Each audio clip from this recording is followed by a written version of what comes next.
conventional, but it works. So yeah, I am interested to see now.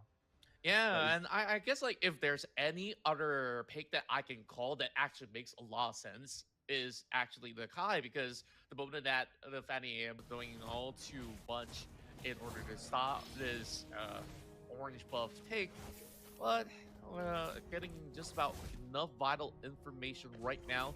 They're actually looking to hop on board to chase down against Rumsky, but they will eventually let him go instead.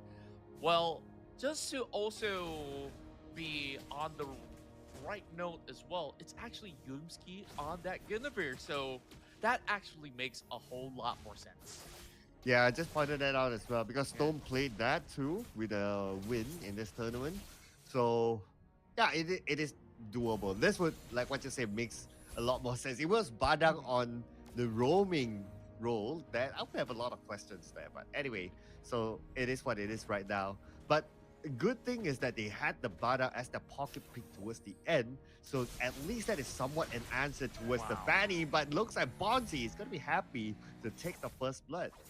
And that was a perfect catch on the dot. And now Yumski will be trying to lock down this player right below. But a Grok being Grok, it's not going to be easy for them to actually chunk down. And Yumski pretty much stuck. He will have to force a dive onto Lolios. And here we go. The Fanny has already arrived to the scene, just slicing through, getting another pickoff for RSG. Wow, but now we might see the revenge coming in. It's going to be Skies onto Izanami. That's going to be the first one for Yoodo Red Giant. So a little bit of a trade there. It came at the right timing because the turtle is up. It's also pretty interesting to see that there's a couple of these unnecessary pickoffs, which just leads to Yoodo Giants losing that tempo and just gives a lot more room for RSGMY to just go in for that full collapse. It's already 3-1, and I'm just looking at the top side of the jungle where every single time that they try to cut in for rotation, there is always going to be answers coming in from Bonzi now that he's already 2-0. Yeah, so now 2-0 for Borzi. I mean, our lot is scalable. The moment you got the final slash, and that is scalable towards the late game as well, depending on what kind of build that he wants to go. He can go either for damage, or he wants to go 50-50, or even full defense. But I do expect Bonzi to go like for a full defense because they got the no-go who can dish out the damage, and obviously Lolius as well. So it's good amount of options there. They just need to protect Lolius, dishing out the free damage, and that's cool. Going for a little bit more of a valiant attempt of Sekis in order to chase down Izanami. Not Oh. much that they can basically do to actually salvage him because he's Mm. way too far deep in the enemy lines and will have to give his own life for it. Yeah, not only that, he took some damage from the turret as well. So that kind of not help him and help RSG instead. So that was a good one there. But now Yums onto the back line, onto his opponent there, that is Storm. But no big moves, I must say. But speaking about big moves, look at the jungle invasion by RSG and Y. Yeah, this hyper mobility coming out of Fanny is now giving them a huge positioning, and they're just pulling off this Lofaria, an easy killing spree, but finally Oh, the lockdown comes true for Yumski to shut him out completely under the turret. yeah, that's what he's been looking for. Underneath the turret, at least is a trade there.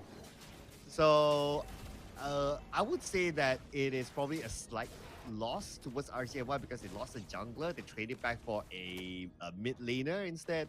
But keep your eye on the bottom lane right now. So we got Storm at the forefront together with Sif, and Yums goes in, but they are engaging a tank. So that is not the one that they want to start the fight with. And Bonzi comes in all alone, but a flicker not far enough for him to get away. Bonzi has backup though from Storm. Storm comes in, and immediately Skies backs off. Everyone resets. They get a clear vision with the astral recall and now setting their eyes onto the turtle. But a lot of all these areas are being blocked off by this Grok as well, so they have complete control over the bottom side. Whereas there's just not much of a clear entry point. Sekis, after he gets himself that orange, but be able to get something while the pickoff is happening. They will Oh, have to gorgeous, let Gorgeous go. Flicker, but it's not enough to take him down. He does survive. Bonzi now at risk of falling through. Not much mana or even the health left. Yumski spots out Stormski as well. It is a lot of room and space created for Super Sith to get a push over the top side. But here comes Vinogo. Oh, but no go now with the steel cables, but he is alone on the right side. Still waiting for the right moment though, so he needs to get information at least. Lolius on the left side. Oh, that steel cable did not connect, unfortunately for him. He'll definitely go down right now. Vinogo is in trouble, but still managed to get away. Lucky enough, he had the purple buff. So the steel cable saved his life there, and now the fight's not over yet. The bottom lane Gorgeous comes in, and at the same time, Yooms takes out Lolius. But look at the total. Vinogo will take it away instead. Yeah, that's just a little bit of consolation of a 1-for-1 trade, and Zakudi still have to give up his life for it. So at the same time, like RGMY, they have that huge target priority on that objective. They still get the turtle, so they are currently still in the driver's seat. What a huge comeback statement after a loss in the game one, and now with a little bit more of a discomfort of a draft for Yoodo Red Giants. They are still trying to make things work here. Though, right now, there's not much of a point to actually go over onto the side of Stormski, as he's just getting beefier and beefier by the minute. Tekis now will have to deal with two. Now, with tree members collapsing upon them, it's not going to be all too easy, especially with a little bit more pressure coming from Vinogo. He will get that free access onto that orange buff. Rather than Hero, though, can he actually retro it away? Won't be the case, as that will be a way too swift coming in from Vinogo. Yeah, Vinogo getting away with that last tick of health, but mission accomplished as he got the orange buff. But look at the top lane, Lolius. Super duper low, gotta be careful right now. Zach QT. Sasha recall being blocked out by Stone. So now his teammate is A-OK for now. Lolius survives. Bonzi still giving chase. They know that this is the target they will have to actually pick off. But he's stepping over the line, and that's 3 to 4 members of Yoodo Red Giants forcing him to flicker away. Here we go. 15 more seconds before the next Lord comes out. This is definitely going to be a challenge for both these teams now. 3K gold difference, not going to be that far, so both teams potentially could challenge for the Lord. Expect them to do so. Looking at their current positions, I would say they will go there at some point. Yeah, and it will be a little bit more of a standstill for Yoodo Red Giants right now until the rest of RGMY make certain advancements.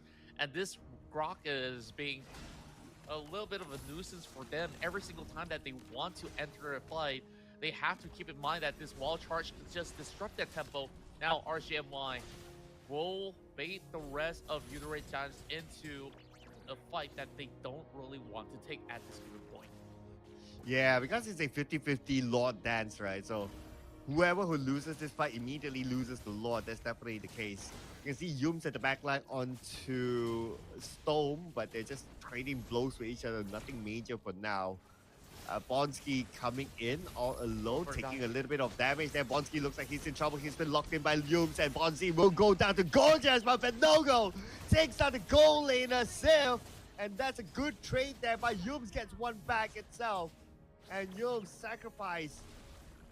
And now they will lose the Roma.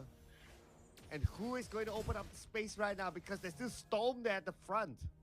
Yeah, it's still a 2-for-2 trade, and in that fight itself, Bornzy did not have Flicker, so Yoodo Red Giants, they have definitely kept that in mind from that early scuffle that they had, and immediately go in for the Arlott instead.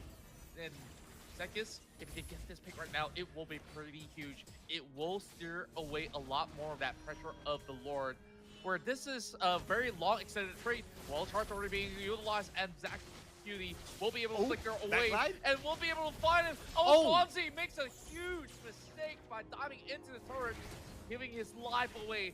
Now this is going to be a 5 versus 4, but this is the Fanny dealing 4 of damage, and she's still diving with 2. What? My word! How? Beautiful Maniac! But no How? go. Oh my goodness. Benogo, how did he get away with that? He was still cabling under that turret. He should have gone down. It just happened in a blink of an eye. Nobody expected that damage coming in from Benogo. About 2 cables and that did the trick. A total annihilation, and now with the Lord have definitely silenced the entirety of Yoodo Red Giants. I mean, we did talk about Vinogo's assassin gameplay with the Lancelot yesterday, but this is a whole new level here that we're talking about. Vinogo, an assassin master, I must say. Really swift on the moves there. Now, let's see if we can continue on the snowball against Yoodo Red Giants. As now, RGMY, they have the goal advantage. Yeah, they just really have to hold on for dear life for now. Luckily enough, this is not an empowered board, so they can still basically wither it down very, very swiftly. So no inhibitors just yet. Wild charge does not really hit, and here goes the call to engage. But the moment that God just sets foot outwards, it will be punished alongside with Sif, and here comes the Fanny. Oh, but no go. The moment that he appears, he will leave a trace of dust in their face. RSGMY with a very different tempo in this play breaks open the base. Who says it's a no-go? This is a big yes-go as he arrives right now onto the back line. A lot of damage on the Yooms, and there's nothing much that Yooms can do. He's taking a good amount of damage, but he gets away with it easily. Not going to be a problem. Only Gorgeous left. What is he going to do here? Now he has Super Sip together with him, together with ZQT. They will end this fight, but Gorgeous taken up by Lolias. One last hit to go, and RSGMY not backing down, bringing us to game number